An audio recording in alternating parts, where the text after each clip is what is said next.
आज की एक स्टोरी आपसे शेयर की जाए जो मुझे पसंद है। बचपन की कहानी है और पुराने टाइम की है। तो चलो शुरुआत करते हैं। दो घने मित्र, युवा मित्र, वो यात्रा पे निकलते हैं।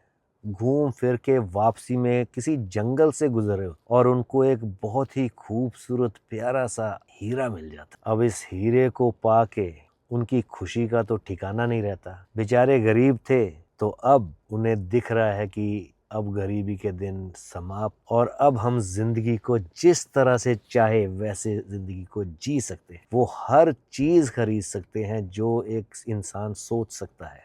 घर पहुंचते हैं, रात को नींद नहीं आती। सुबह उठ के दोनों निकलते हैं शहर हीरे को बेचने के लिए। एक व्यापारी से दूसरे व्यापारी के पास जाते हैं और आखिर में उनको एक व्यापारी मिलता है, बहुत ही समझदार, और वो उनको सलाह देता है कि इस हीरे को अगर कोई खरीद सकता है तो वो बादशाह ही खरीद सकता है, क्योंकि ये हीरा इतना खूबसूरत और इतना कीमती है कि जितने भी व्यापारी हैं यहाँ के, वो मिल के भी इसकी कीमत अदा नहीं कर सकते। अब तो उनकी खुशी का कोई ठिकाना ही नहीं रहा और वो दूसरे दिन महल चले गए। अब राजा के सामने ये हीरा जब पेश किया तो राजा को बहुत पसंद आया और अब वो अपने वजीर से कहता है कि ये हीरे की कीमत लगाओ। तो वजीर ने अच्छे तरीके से उसका निरीक्षण किया, जांच पड़ताल की और उसके बाद राजा साहब को बताया कि इस हीरे की कीमत तो अनमोल है, हम अपना पूरा राज्य बेचकर भी इसको नहीं खरीद सकते। तो राजा साहब तो और ज़्यादा एक्साइट हो गए और ज़्यादा उत्सुक हो गए। अब वो कहते हैं कि कुछ भी हो वजीर जी, ये तो हीरा मुझे चाहिए। तो वजीर साहब कहते हैं चलो देखते हैं, कुछ करते हैं। तो अब उन दोनों मित्रों को वो बुलाते हैं और कहते हैं कि देखिए, कल सुबह सूर्य उदय होने के एकदम बाद आप इस महल में प्रवेश करेंगे। महल के सारे दरवाजे खुले होंगे, आप जो चाहो, जितना चाहो, यहाँ से बटोर के धन ले जा सकते। और जैसे ही सूर्य अस्त होगा तो आप बस उसके बाद हीरा राजा जी को भेंट कर दें, उसके बाद आप यहाँ से कुछ नहीं ले जा सकते। तो कल का समय तय हो गया। वो अब खुशी खुशी घर पहुंचे। अब फिर रात को नींद नहीं आई कि कब सुबह हो, कब हम महल जाएं और जितना धन बटोर सकते हैं बटोर के ले आए। अब धन का मतलब तो सोना चांदी, जो भी कीमती चीज़ें हैं महल की, वो उठाई जा सकती हैं। तो जी अब सुबह हुई और वो वहाँ पहुँचे। अब रात भर सोए नहीं, और क्योंकि खुशी का ठिकाना नहीं था। और वो जैसे ही महल पहुँचते हैं तो द्वार खुले होते हैं महल के चारों तरफ के। वो अंदर प्रवेश करते हैं। अंदर से उनका वेलकम, उनका स्वागत होता है कि आप जहाँ महल में जाना चाहे जा सकते हैं, जिस कक्ष में जाना चाहे जा सकते हैं, और वहाँ से कोई भी चीज़ आपको पसंद आए आप उठा के ले जा सकते हैं। अब जी दोनों दोस्त जब आगे बढ़ते हैं तो सामने देखते हैं कि बेशुमार एक से बढ़कर एक पोशाकें पहन रखी हुई हैं। अब वो पहनते हैं, देखते हैं, फिर उतारते हैं, दूसरी पहनते हैं, फिर कहते हैं कि वापसी में इसको भी लेके जाएंगे। ऐसी पोशाकें तो उन्होंने सपने में भी नहीं सोचा था कि ऐसी होंगी। यहाँ तो वो पहन के देख रहे हैं और अब वो घर भी ले जा सकते। आगे बढ़ते हैं और वहाँ बेशुमार खाने एक टेबल के ऊपर सजे हुए हैं। अब जैसे ही वो देखते हैं वो सोचते हैं कि ऐसे खाने तो हमने सोचा भी नहीं था कि होंगे। तो उनको इजाज़त होती है उस खाने की, तो वो खाना शुरू करते हैं और बस जी खा लेते हैं खूब डट के विभिन्न प्रकार के भोजन। और अब वो इतना खा लेते हैं तो फिर अब आगे बढ़ते हैं।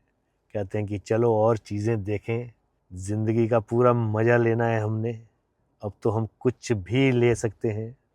और आगे जाते हैं तो सामने देखते हैं शयन कक्ष, यानी कि बेड वाला रूम। अरे देखते ही उनको लगता है कि क्या बात है, ऐसे ऐसे बिस्तर हैं। तो बैठ के उसकी जो नरमी है वो देखते हैं बेड की, बैठ के। और उसके बाद सोचते हैं कि चलो थोड़ा सा लेटा जाए यहाँ, क्योंकि अभी तो सारा दिन पड़ा है, अगर 1-2 घंटे विश्राम भी कर लेंगे तो कोई बात नहीं। तो जी वो वहाँ पे लेट जाते हैं दोनों दोस्त, दोनों मित्र। तो जैसे ही लेटते हैं कुछ मिनट के बाद उनको आ जाती है नींद। और अब समय गुजरता गया और उसके बाद आते हैं वहाँ के कर्मचारी और उनको उठाते हैं, अरे भाई उठ जाओ, समय हो गया।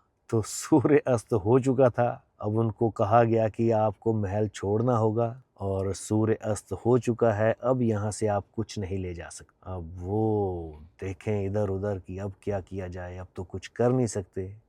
और मजबूरन उनको वो हीरा, वो कीमती, वो खूबसूरत हीरा राजा को भेंट करना ही पड़ा। और वहाँ से भेंट करने के बाद खाली हाथ उनको महल से बाहर जाना पड़ा। तो दोस्तों ज़िंदगी भी हमारी कुछ ऐसी ही है।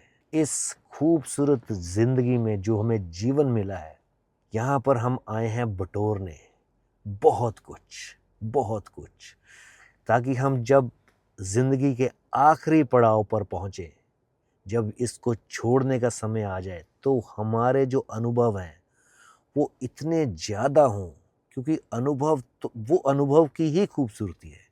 वो कुछ भी हो सकता है, चाहे अच्छे दिन, बुरे दिन, तकलीफ़ें, सुख, दुख, हर तरह के जो अनुभव हैं, वो अगर हम एकदम चेतन अवस्था में उसको अनुभव करते हैं, या कह लो कि कॉन्शियसली उसको एक्सपीरियंस करते हैं उन अनुभवों को, तो समझो हमने बहुत कुछ बटोर लिया। कहीं ऐसा तो नहीं कि खा लिया, पी लिया, सो लिया और बस नींद में ही हमारा जीवन व्यतीत हो रहा है। दोस्तों अगर हम जागृत अवस्था में ज़िंदगी को नहीं जी रहे, तो हम बस नींद में ही हैं। तो चलो दोस्तों, उम्मीद करता हूँ कि इस कहानी से आपको कुछ अच्छा इशारा मिला।